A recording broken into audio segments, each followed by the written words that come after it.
আসসালামু আলাইকুম ওরহমতুল্লাহি ওবারাকাতু। আশা করছি আপনারা সবাই ভালো আছেন। আমিও আলহামদুলিল্লাহ ভালো আছি। আজকে সকাল, সকাল চলে আসলাম আমাদের মুরগির কাছে। এসেই ১ম এ আগে তাদের ঘরের চারপাশে যে কাগজগুলা ছিল ওগুলো আগে খুলে দিলাম এবং নিচের ট্রেটা একটু বের করে দিলাম। কারণ মুরগি অনেক খাবার নষ্ট করেছে। সেই খাবারগুলো যাতে তার বাচ্চারা বের হয়ে খেয়ে ফেলতে পারে।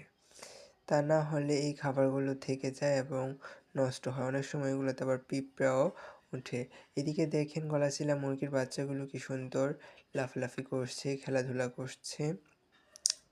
তাই আমি সকাল, সকাল নতুন করে খাবার দিচ্ছি না, একটু পরেই খাবার দেবো ইনশাআল্লাহ। তা না হলে তারা খাবার নষ্ট করে। আজকে আমি তাদের রোদে দিয়ে তারপর কিছু সজনে পাতা খেতে দেবো, তার জন্য বাইরে নিয়ে আসলাম। রৌদ্রের মধ্যে ইতিমধ্যে আমি তাদের অফ ক্যামেরায় খাবার দিয়ে দিয়েছিলাম, যেগুলো তারা সুন্দর মতোই খাচ্ছে, কিন্তু পানি দিইনি। পানির পাত্রগুলো উঠিয়ে রেখেছিলাম। কারণ যদি পানির পাত্রটা দিয়ে রাখি তাহলে সজনে পাতা দেওয়ার পর তারা ভালোভাবে আর খাবে না। তাই আর কি রৌদ্রে আনার পর আমি পানির পাত্রগুলা উঠিয়ে রাখলাম। তারপর আমি দেখ খেয়াল করলাম যে যদি মুরগির শরীরে অনেকটা রোদ লাগে তাহলে তো তাদের জন্য কষ্টকর হয়ে যাবে।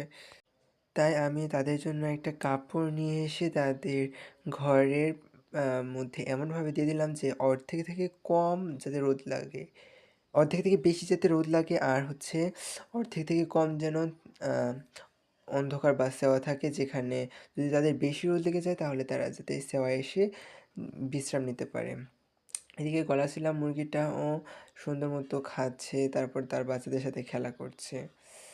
দেখেন উপরে লালপুরি এবং গলাচিলা মুরগিটা তারা উভয়ে পটি করে দিল। তাদের এই মলগুলো পরিষ্কার করে দিতে হবে। তাই আমি চাচ্ছিলাম যে বাইরে নিয়ে পরিষ্কার করি, তাই তাদের ধরে আবার একটা বালতিতে ভরে নিচ্ছি কারণ যদি আমি তাদের ছেড়ে দেই তাহলে হয়তো তারা ব্যথা পাবে, কারণ তারা তো অনেক ছোট। এখন মুরগিটাকে আমি বের করে নেব এবং নিচের কার্পেটটা পরিষ্কার করে বের করে আর নতুন আরেকটা কার্পেট এখানে দিয়ে দিব। মুরগিটা বের হতে চাচ্ছিল না, যাই হোক আমি জোর করে মুরগিটাকে বের করে নিলাম এবং কার্পেটটাও তুলে নিচ্ছি। কার্পেটে এত মল লেগে আছে যেগুলো পরিষ্কার না করলে তাদের পায়ে, মুরগির পায়ে লেগে থাকতে থাকতে তাদের হয়তো ঠান্ডা লেগে যেতে পারে। তাই আমি চেষ্টা করি প্রায় প্রতিদিনই পরিষ্কার করার জন্য। তারপর আমি লালপুরিকে হাতে নিয়ে কার্পেটটা বিছাতে পারছিলাম না, তাই লালপুরিকে খাঁচার মধ্যে দিয়ে তারপর কার্পেটটা বিছাচ্ছি। যদি কার্পেটটা এখন ভালো করে না দেই তাহলে বাচ্চাগুলো দেওয়ার পর আমি কার্পেটটা দিতে পারবো না। আর লালপুরি যেই দুষ্টুমি করে বাচ্চাদেরকে, নিজের বাচ্চাকেই এমনভাবে ঠুকর দেয় যেন অন্য মুরগির বাচ্চাকে সে ঠুকর দিচ্ছে। সে কোনো ভাবনা চিন্তাই করে না। যদি তার মুখে ঠোঁট দিতে ইচ্ছা করে তাহলে সে নিজের বাচ্চা আর অন্যের বাচ্চা দেখবে না, সে ঠোঁট দিয়েই ছাড়বে। যাই হোক আলহামদুলিল্লাহ সে কিন্তু আমাকে আর ঠোঁট দেয় না। আজকে কিন্তু আমি বালতিটা কাত করে দিতেই মুরগির বাচ্চাগুলো নিজে নিজে বের হয়ে মায়ের তাদের মায়ের কাছে চলে এসেছে, আমার কোনো কিন্তু হাত দিতে হয়নি। ওদিকে আমি গলাচিলা মুরগিটাকে দেখছেন বের করে নিচ্ছি এবং তার বাচ্চাদেরকেও বের করার চেষ্টা করছি, কিন্তু তারা বের হতে চাচ্ছে না। তাই আমি চাচ্ছিলাম যে তাদেরকে খাঁচার বাইরে বের করে তারপর পরিষ্কার করে দিই। তাই তাদের একদিক থেকে বের করে দিচ্ছে, আরেক দিক থেকে তারা নিজেরাই খাঁচার মধ্যে আবার ঢুকে যাচ্ছে। তারা মনে করতেছে যে বাইরে তাদের জন্য নিরাপদ নয়, বাইরের যে জায়গাটা ওটা, তাই তারা এই যে দেখেন ভিতরে আবার ঢুকে গেছে। যদিও তাদেরকে এক পাশ করে আমি তারপর কার্পেটটা দিয়ে দিয়েছিলাম, যদিও ততটা কোনো সমস্যা হয়নি, আর তারা এক পাশেই চলে এসেছিল। তারপর আমি মুরগিটাকে দিয়ে দিব। কার্পেটটা এখন আমি ঠিক করে বিছিয়ে দিব। তারপর দেখেন ওইদিকে তার বাচ্চারা কি সুন্দর রোদ পোহাচ্ছে, তার মায়ের সাথে খেলা করার চেষ্টা করছে, নিজেরা আবার মাটিতে ঠুকরি করছে। আজ পর্যন্ত আমি তাদের একদিনও মায়ের সাথে বাইরে ছাড়িনি, কিন্তু আমি যদি বাইরে ছাড়ি তাহলে কাক, চিল, তারপর বিড়াল, বেজি এগুলোতে বাচ্চাগুলো নিয়ে যাবে, যার ফলে তাদের এমন হবে যে তার মা একা একা ঘুরছে, যে তার বাচ্চা আর একটাও নেই। অপরদিকে আবার এই মুরগিটাকে যদি ছেড়ে দেই বাচ্চাদের সাথে তাহলে সে তার বাচ্চাদের নিয়ে এদিক ওদিক চলে যাবে, ঠান্ডা মাটিতে পাড়া দেবে, ওইদিকে হাঁটবে, যার ফলে তাদের ঠান্ডা লেগে যেতে পারে, যা আর কি খুবই কষ্টদায়ক। ঠান্ডা লাগলে মুরগির বাচ্চা বাঁচানো খুব অসম্ভব, তাই যথাসম্ভব আমরা আমাদের সর্বোচ্চ চেষ্টা করছি মুরগির বাচ্চাদেরকে সুস্থ রাখতে। আর এদিকে দেখেন মুরগির বাচ্চাগুলো নিচে এসে কি সুন্দর মাটিতে ঠুকরাঠুকরি করছে, মাটিতে খেলা করছে মাটির সাথে।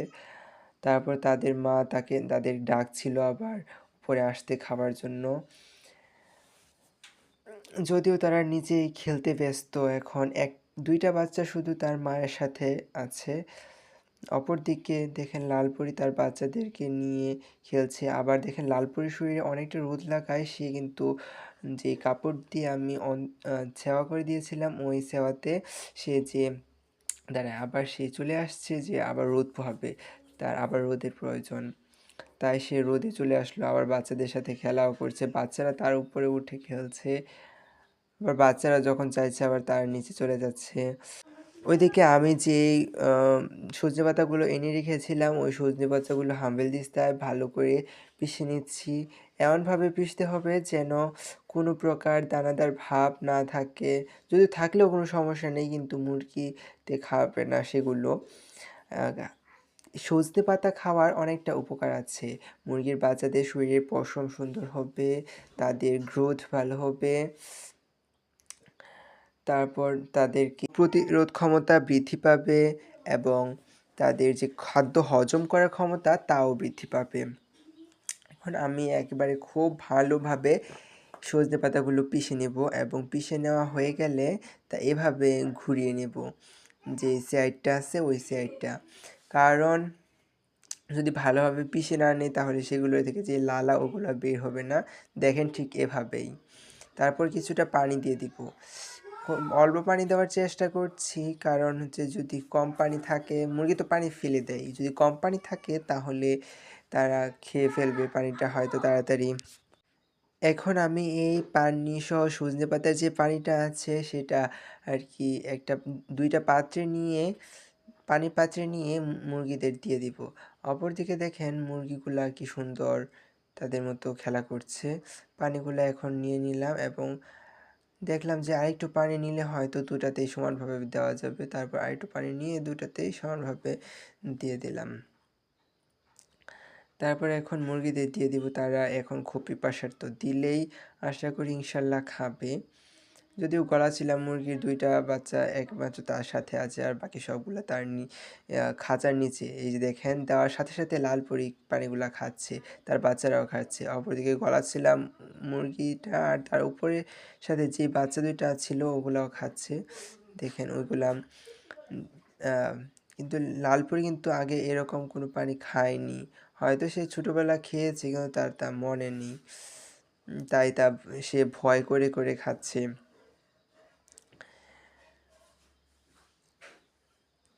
অপরদিকে আমি যে ট্রেগুলো আছে ওই ট্রেগুলো পরিষ্কার করে তাদেরকে দিয়ে দিচ্ছি, কারণ যদি ট্রে না দেয় তাহলে সে দেখা যাবে যে নিচের গলাচিলা মুরগিটার সাথে উপরে থেকেই ঝগড়া লাগছে।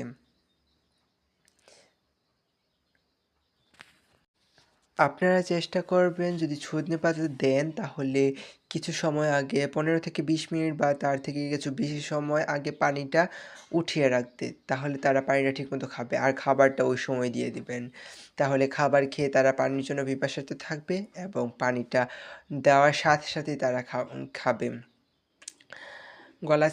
মুরগিটা এখন খাবার খাচ্ছে, কিছুক্ষণ পর আবার এসে পানি খাবে। লালপুরি তার বাচ্চাদেরকে নিয়ে খাবার খেয়ে এসেছে, সে এখন পানি খেতে ব্যস্ত, তার বাচ্চারাও পানি খেতে ব্যস্ত। এখন এখন দেখলাম যে তাদের শরীরে বেশি রকমের রোদ লেগে যাচ্ছে, যা তাদের জন্য বেশি কষ্টদায়ক, তাই আমি কাপড়টাকে এমনভাবে দিয়েছি যেন প্রায় পুরোটাতেই অন্ধকার বা ছায়া দেখা যায়। অপরদিকে দেখেন আমাদের কালো পরী আর সাদা পরী দুজনেই বসে রোদ পোহাচ্ছে, তাদের খাবার দিয়েছিলাম তারা খেয়ে এখানে বসে রোদ পোহাচ্ছে।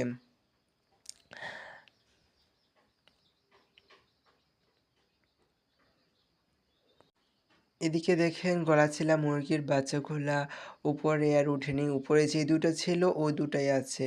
তারা উঠেনি। তাই আমি ট্রেটা দিয়ে দিলাম। মনে করলাম যে ট্রেটা যদি দিয়ে দেই তাহলে হয়তো তারা উঠে পড়বে। কিন্তু দেখলাম না, তারা মাটি পেয়ে তো খুব আনন্দ। লাফালাফি করছে, একজন আরেকজনের সাথে খেলা করছে। এই যে দেখেন কি সুন্দর মতো খেলা করছে। তারা মাটি থেকে কি জানি ঠুকরিয়ে, ঠুকরিয়ে খাচ্ছিল। সেটা আমি খেয়াল করিনি।